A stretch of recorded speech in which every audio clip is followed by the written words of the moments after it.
बेटा माइक को से ऑफ कर दें। हमारा नेक्स्ट टॉपिक है रेक्टेंगुलर कोऑर्डिनेट सिस्टम।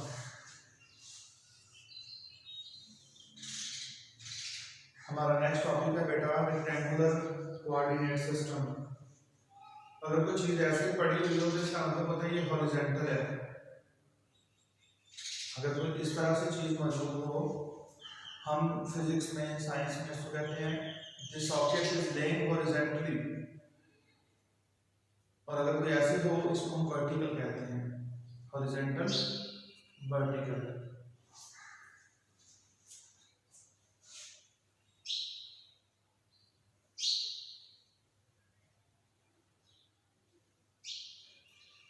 इसे कहते हैं इस तरह कोई चीज पड़ी हो तो हॉरिजॉन्टल, ये वर्टिकल, हॉरिजॉन्टल और ये वर्टिकल।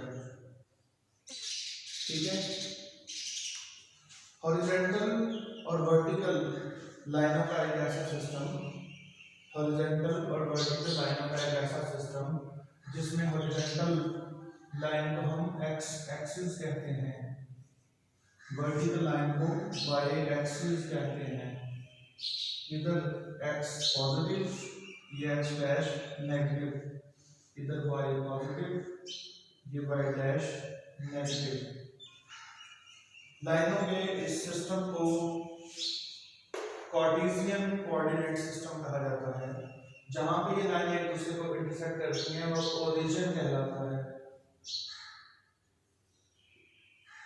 ओरिजिन, जहां पे ये लाइनें एक दूसरे को इंटरसेक्ट करती हैं उस पॉइंट को हम ओरिजिन कहते हैं। ओरिजिन, ओरिजिन के दाईं तरफ एक्स की वैल्यू पॉजिटिव ली जाती है,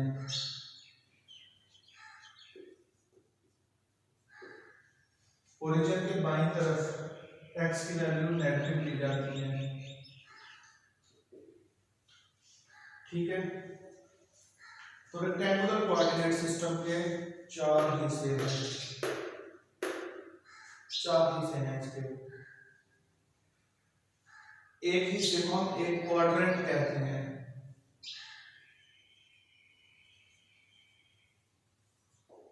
क्वाड्रेंट, इसको फर्स्ट क्वाड्रेंट कहा जाता है, इसको सेकंड क्वाड्रेंट कहा जाता है, इसको थर्ड क्वाड्रेंट कहा जाता है, इसको फोर्थ क्वाड्रेंट कहा जाता है। जो इसके चार हिस्से हैं वो इसके क्वाड्रेंट्स हैं।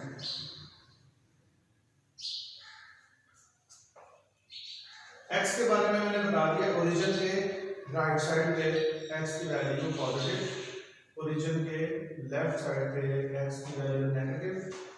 अब वाई एक्सिस की बात कर लेते हैं। ओरिजिन से ऊपर वाई की वैल्यू पॉजिटिव, इधर भी ओरिजिन से ऊपर वाई की वैल्यू पॉजिटिव, ओरिजिन से नीचे वाई की वैल्यू नेगेटिव, ओरिजिन से नीचे वाई की वैल्यू नेगेटिव। ठीक है जी, इसकी थ्योरी समझ आ गई है। रेक्टेंगुलर कोऑर्डिनेट सिस्टम का दूसरा नाम कार्टेशियन कोऑर्डिनेट सिस्टम भी है।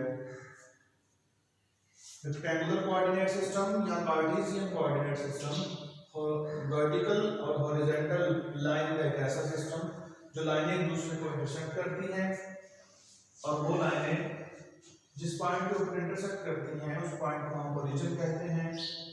ओरिजिन के दाईं तरफ एक्स एक्सिस पॉजिटिव दोनों क्वाड्रेंट में, ओरिजिन के बाईं तरफ एक्स एक्सिस नेगेटिव दोनों क्वाड्रेंट में, ओरिजिन से ऊपर दोनों क्वाड्रेंट में वाई की वैल्यू नेगेटिव, ओरिजिन से पॉजिटिव, ओरिजिन से नीचे दोनों क्वाड्रेंट्स में वाई की वैल्यू नेगेटिव। इसको यूं भी लिखा जा सकता है, मैंने आपको ये समझाने के लिए लिखा है। अगर ऐसे ऑर्डर्ड पेयर में कोई चीज लिखी हो, दरमियान में कॉमा, मैं यहाँ पे लिख सकता हूँ एक्स नेगेटिव वाई पॉजिटिव। ऐसे ऑर्डर्ड पेयर में अगर कोई चीज लिखी होगी तो आपने ये समझना है इस फिजिक्स में कि पहले कॉमा से पहले वैल्यू है ये एक्स की है, कॉमा के बाद जो वैल्यू है ये वाई की है, ये एक्स की वैल्यू ये वाई की, हमेशा ही ऐसा हुआ करेगा, ये एक्स की वैल्यू ये वाई की वैल्यू। और इधर एक्स पॉजिटिव वाई बी पॉजिटिव, और इधर x नेगेटिव, वाई बी नेगेटिव, इधर x पॉजिटिव, वाई नेगेटिव। तो फिर मैं पूछ सकता हूं आप लोगों से कि ये वैल्यू किस कोऑर्डिनेट में है, -3 + 2। मैंने ये एक ऑर्डर्ड पेयर लिखा है, ये वाली वैल्यू किस कोऑर्डिनेट में लाई करती है। तो सबसे पहले आपने देखना है कि 3 जो है वो पॉजिटिव है कि नेगेटिव है। 3 यहाँ पे बता रहा है कि 3 नेगेटिव है, मतलब x नेगेटिव। तो आपके जहन में आ जाना चाहिए कि x नेगेटिव कहाँ कहाँ होता है, या यहाँ होता है या यहाँ होता है। तो एक बात तो क्लियर होगी, चारों में से 2 निकल गए, 2 क्वाड्रेंट आपके जहन में आ गए, दोनों क्वाड्रेंट में वो वैल्यू लाई करती है। पहली से वैल्यू को देखे तो 2 क्वाड्रेंट सेलेक्ट हो गए। अब दूसरी वैल्यू देखनी है, y जो है वो पॉजिटिव। अब देखें कौन सा ऐसा क्वाड्रेंट है जिसमें x नेगेटिव होता है और y positive, second quadrant. So that order pair lies in second quadrant. Clear हो गया जी ये वाला बात? हाँ जी, अवेलेबल है ना, सारे जाग रहे हैं, सुन रहे हैं मुझे? हेलो,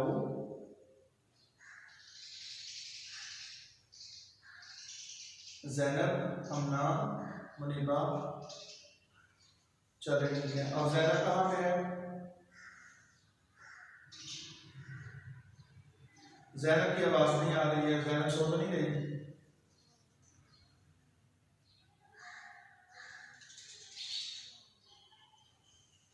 चलिए ठीक हो गया। अब बेटा आपके जहन में ये सवाल आ सकता है कि ये जो रेक्टेंगुलर कोऑर्डिनेट सिस्टम है किस मकसद के लिए इस्तेमाल होता है। अब देखिए, मैं ये कहूँ कि मैं इस वक्त कहाँ खड़ा हूँ, मैं इस वक्त कहाँ खड़ा हूँ, तो आप कहेंगे ज़मीन के ऊपर खड़ा हूँ। ज़मीन तो सारी की सारी है, सारे के सारे इस बॉल के जितना भी सरफेस है उसको ज़मीन हम कहते हैं। तो कहाँ पे मैं खड़ा हूँ, तो फिर आप रेफरेंस, इस सूरत में किसी रेफरेंस की जरूरत होती है कि पाकिस्तान में खड़े हैं, उसके शहर गुजरांवाला में खड़े हैं, उसके कस्बे कलास्के में खड़े हैं, उसकी बिल्डिंग फुटान स्कूल में खड़े हैं, आगे उसके कमरे हैं, कमरा नंबर जो फर्स्ट ईयर का कमरा है वहाँ पे मैं खड़ा हूँ। रेफरेंस दे रहे हैं ना, पाकिस्तान का रेफरेंस दिया, पंजाब का रेफरेंस दिया, गुजरांवाला का रेफरेंस दिया, कलास्के का रेफरेंस दिया, फिर एक फिक्स इमारत का रेफरेंस दिया, फिर यहाँ पे एक खास कमरे का दिया, 10 कमरे हैं यहाँ पे तो खास कमरे का आपने रेफरेंस दिया। तो इसी तरह से पूरी दुनिया में अगर इतने ज़्यादा रेफरेंसेस ना देने हों तो साइंसदानों ने ज़मीन के इर्द गिर्द ऐसे लाइनें खींच दी हैं, साइंसदानों ने ज़मीन के इर्द गिर्द लाइंस खींच दी हैं, और वो उन लाइनों को हम रेफरेंस के तौर पे इस्तेमाल करते हैं पूरी दुनिया में। सेम टू सेम उसी तरह की लाइनें ही हम यहाँ पर सीख रहे हैं। अगर हमने किसी चीज़ का रेफरेंस देना हो, हवाला देना हो, जैसे इस कमरे में मैं कहाँ खड़ा हूँ, इस कमरे का तो बहुत बड़ा फर्श है, तो स्पेसिफिक जहाँ पे मैं खड़ा हूँ इस पोजीशन को कैसे आप बयान करेंगे। इस पोजीशन को बयान करने के लिए बेटा एक कोने को हम ओरिजिन मान लेते हैं, जैसे ये ओरिजिन है ना, इसी तरह से ये 4 दीवारें हैं ना, लाइनें इसकी बन रही है, ये लाइन, एक वो लाइन, एक ये लाइन और एक ये लाइन, 4 लाइनें बन रही है ना। तो हम इस कोने को ना ओरिजिन मान लेते हैं, फिक्स करना होता है एक हमने ओरिजिन, इस कोने को हम ओरिजिन फिक्स कर लेते हैं। फिर मैं ना एक फुट लेके, स्केल लेके, एक फुट के फासले पे इस दीवार के ऊपर ऐसे 1 फुट 2 फुट 3 फुट 4 फुट ऐसे मैं लाइनें लगा देता हूँ। इसी तरह से फिर यहाँ से भी लाइनें लगाई जा सकती हैं।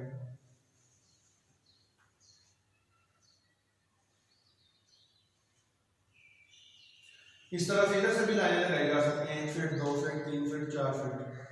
तो फिर क्या होगा कि मैं सबसे पहले देखूंगा कि एक्स एक्सिस एक फिक्स करना पड़ेगा। मैं इस लाइन को, उस ओरिजिन से जो ये वाली लाइन आ रही है इसको मैं एक्स एक्सिस समझता हूँ, और वो जो लाइन जा रही है उसको मैं वाई एक्सिस समझता हूँ। तो मैं ये देखूंगा कि जहाँ पे मैं इस वक्त खड़ा हूँ एक्स एक्सिस की तरफ कितने फुट है, फर्ज करें ये 5 फुट है, और वाई एक्सिस की तरफ कितना है, वो 3 फुट है। तो इस कमरे में मेरा लोकेशन निकल आएगा,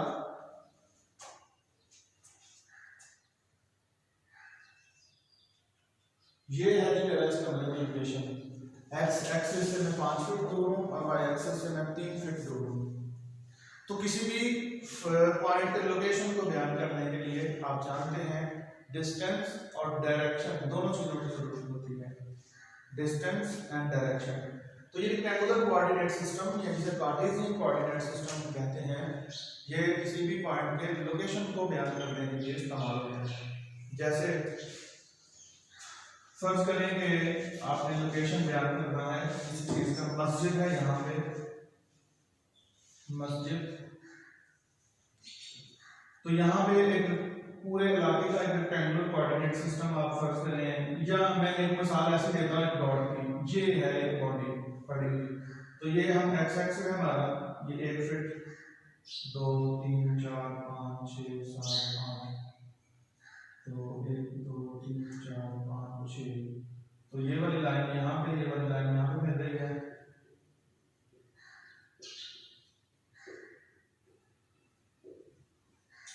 तो मैं ये कह सकता हूँ कि ये जो डॉट था, ये जो नुक्ता था, ये कहाँ पे वाक़या था, एक्स एक्सिस से 6 यूनिट दूर और वाई एक्सिस से सॉरी एक्स एक्सिस से 8 यूनिट्स दूर और वाई एक्सिस से 6 यूनिट्स दूर। इसका लोकेशन आ गया जी, ठीक है। रेक्टेंगुलर कोऑर्डिनेट सिस्टम की समझ आ गई है। मैं ज़्यादा दोबारा से इसकी समरी बयान करता हूँ। रेक्टेंगुलर कोऑर्डिनेट सिस्टम, जिसका दूसरा नाम कार्टेशियन कोऑर्डिनेट सिस्टम है, ये किस लिए इस्तेमाल होता है, किसी भी चीज़ के लोकेशन को बयान करने के लिए हम यूज़ करते हैं। यह हॉरिजॉन्टल और वर्टिकल लाइनों का एक ऐसा सिस्टम है जिसके अंदर वो लाइनें एक दूसरे को इंटरसेक्ट करती हैं, उस पॉइंट को हम ओरिजिन कहते हैं। ओरिजिन के दाईं तरफ दोनों जो क्वाड्रेंट हैं उसके अंदर x की वैल्यू पॉजिटिव ली जाती है, ओरिजिन से के लेफ्ट साइड पे दोनों जो क्वाड्रेंट हैं उनकी वैल्यू नेगेटिव ली जाती है। अब ओरिजिन से ऊपर दोनों क्वाड्रेंट जो हैं वो y की वैल्यू वहां पे पॉजिटिव ली जाती है, ओरिजिन के नीचे दोनों क्वाड्रेंट्स जो हैं उसमें y की वैल्यू नेगेटिव ली जाती है। किसी चीज के लोकेशन को बयान करने के लिए इस्तेमाल किया जाता है। ठीक है, ये हमारा आज का टॉपिक ये खत्म हो गया है, रेक्टेंगुलर कोऑर्डिनेट सिस्टम या कार्टेशियन कोऑर्डिनेट सिस्टम जिसका नाम था।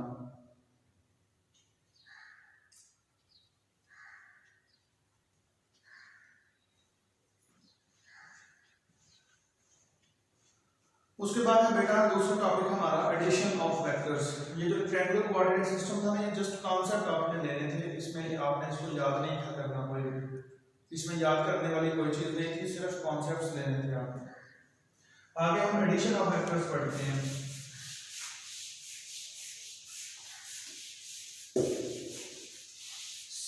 ये जो मैंने लिखा है ना 4, ये एक स्केलर है और प्लस 10 भी एक स्केलर है। तो मेरा सवाल ये है कि स्केलर को स्केलर में ऐड किया जा सकता है? तो आप कहेंगे yes, scalar can be added in scalar. किस मेथड के जरिए से? अलजेब्रा के मेथड के जरिए से। और जो अभी आपको निकालने का तरीका पता है 14 आ गया हमारे पास। स्केलर को हम बचपन से ऐड करते आ रहे हैं और ऐड करने का हमें तरीका पता है। और किस मेथड के जरिए से हम ऐड करते हैं? अलजेब्रा के मेथड से हम इसको ऐड करते हैं। वेक्टर्स को अगर हम ऐड करना चाहें, पहले सवाल ये है कि क्या वेक्टर्स को ऐड किया जा सकता है? इसका जवाब है कि वेक्टर को वेक्टर्स में जमा किया जा सकता है। Yes, vectors can be added into vectors. फिर दूसरा सवाल अगर मैं आपसे पूछूं, क्या स्केलर को वेक्टर में जमा किया जा सकता है? तो इसका जवाब है नहीं। स्केलर को स्केलर में जमा कर सकते हैं, वेक्टर को वेक्टर में जमा कर सकते हैं। स्केलर और वेक्टर इन दोनों को आपस में हम जमा नहीं कर सकते।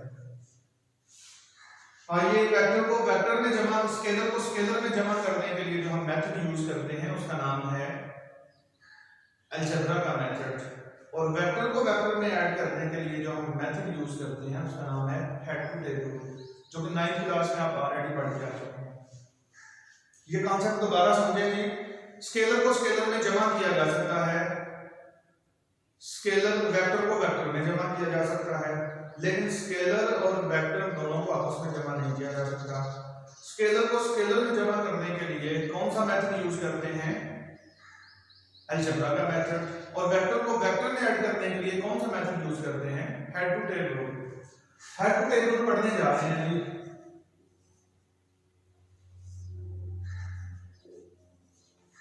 हमारे पास दो वेक्टर्स हैं ए और बी। हम हेड टू टेल रूल सीख रहे हैं। हमारे पास दो वेक्टर्स हैं कि ए और बी। दो वेक्टर्स को कैसे जमा करते हैं हेड टू टेल रूल के जरिए से। हेड टू टेल रूल के जरिए से हम उनको जमा करते हैं दो वेक्टर्स को। और वो क्या मेथड है? पहला जो वेक्टर है मालूम क्या करना है, ये देखें जी। मालूम तो कह रहा है कि ये करें a प्लस बी। हम a प्लस बी मालूम करना चाहते हैं। तो जो पहले वेक्टर लिखा होता है ना, उसको वैसे ही रहने देना, इसको चेंज नहीं करना। ना इसकी डायरेक्शन चेंज करनी है, ना इसकी लोकेशन को चेंज करना है। ये जो दूसरा वेक्टर है ना, इसको पकड़ के पहले वेक्टर के साथ इस तरह जोड़ना है कि उसकी डायरेक्शन चेंज ना हो। और किस बात का ख्याल रखना है? दूसरे की टेल, ये जो होता है ना, ये साथ इसे हेड कहते हैं, और ये वाली जो साइड होती है ना इसकी वेक्टर की, इसे टेल कहते हैं। दोनों हेड। दूसरे वेक्टर को पहले वेक्टर के साथ इस तरह से जोड़ना है उसकी टेल पहले वेक्टर के हेड से मिले। क्या बेटा सीख रहे हैं? हेड टू टेल रूल सीख रहे हैं। हमने क्या किया था? एक मिसाल ली थी, एक ए वेक्टर है, बी वेक्टर है। मालूम क्या करना है? a प्लस बी मालूम करना है। पहले वेक्टर को जो पहले लिखा हुआ है उसको वैसे ही रहने देना है। दूसरे वाले वेक्टर को पकड़ के पहले वेक्टर के साथ इस तरह से जोड़ना है कि उसकी टेल पहले वेक्टर के हेड से मिल जाए। दूसरे की टेल पहले वेक्टर के हेड से मिल जाए। दूसरे वेक्टर की टेल पहले वेक्टर के हेड से मिल जाए। और अगर तीसरा वेक्टर भी हमारे पास होता तो हमने तीसरे को पकड़ के दूसरे के साथ किस तरह से जोड़ना था। दो बातों का ख्याल रखना है, एक तो उसकी डायरेक्शन तब्दील ना हो, दूसरा उसकी टेल जिसको हम जोड़ रहे हैं तीसरे वेक्टर की टेल दूसरे वेक्टर के हेड से मिले। और अगर चौथा वेक्टर भी होता तो चौथे वेक्टर की टेल तीसरे वेक्टर के हेड से मिले। जब सारे वेक्टर्स को इस तरह हेड टू टेल रूल के तरीके से जोड़ लें, फिर हमने जवाब निकालना होता है। और जवाब कैसे निकालते हैं? एक लाइन खींचते हैं, आखिरी वेक्टर के हेड से पहले वेक्टर की टेल तक एक लाइन खींचते हैं, और वो वेक्टर होता है और उसकी डायरेक्शन किस तरफ होनी है? जिस तरफ आखिरी वेक्टर का हेड होगा। और उसकी टेल कहाँ पे होगी? उसकी टेल कहाँ पे होगी? जहां पे पहले वेक्टर की टेल होगी। और इस वेक्टर को हम रिजल्टेंट वेक्टर कहते हैं, और वो किसके इक्वल होता है? जमा किए गए वेक्टर के बराबर। समझ आ गई बेटा हेड टू टेल रूल इस तरीके से जोड़ने की? किस तरह से जोड़ते हैं जी? दो वेक्टर्स हैं ए और बी, उसको हमने हेड टू टेल रूल के जरिए से जोड़ा है। दूसरे वेक्टर की टेल को पकड़ के पहले वेक्टर के हेड से मिलाया है। आखिर में हमने एक रिजल्टेंट वेक्टर ड्रॉ किया है जिसकी टेल पहले वेक्टर की टेल से मिलती है और इसका हेड आखिरी वेक्टर के हेड से मिलता है। तो बेटा ये हेड टू टेल रूल था, इसकी भी जस्ट डेफिनेशन पढ़नी है आज आपके लर्न करने के लिए। इसमें ट्रायंगुलर कोऑर्डिनेट सिस्टम की डेफिनेशन है, और ये जो हमारे पास हेड टू टेल रूल है इसकी डेफिनेशन है। तो आप अच्छे तरीके से करिएगा। अभी 2 मिनट मुझसे कुछ सवाल पूछते हैं, आपके जहन में कुछ सवाल है तो बोले बेटा।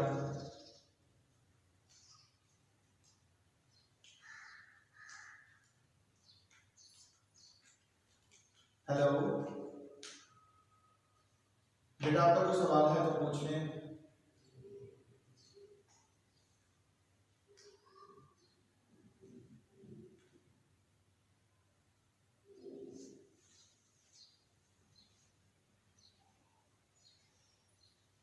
हेलो बेटा, माइक को अनम्यूट करें ना, माइक को अनम्यूट करके तो कुछ प्रश्न पूछें। हाँ,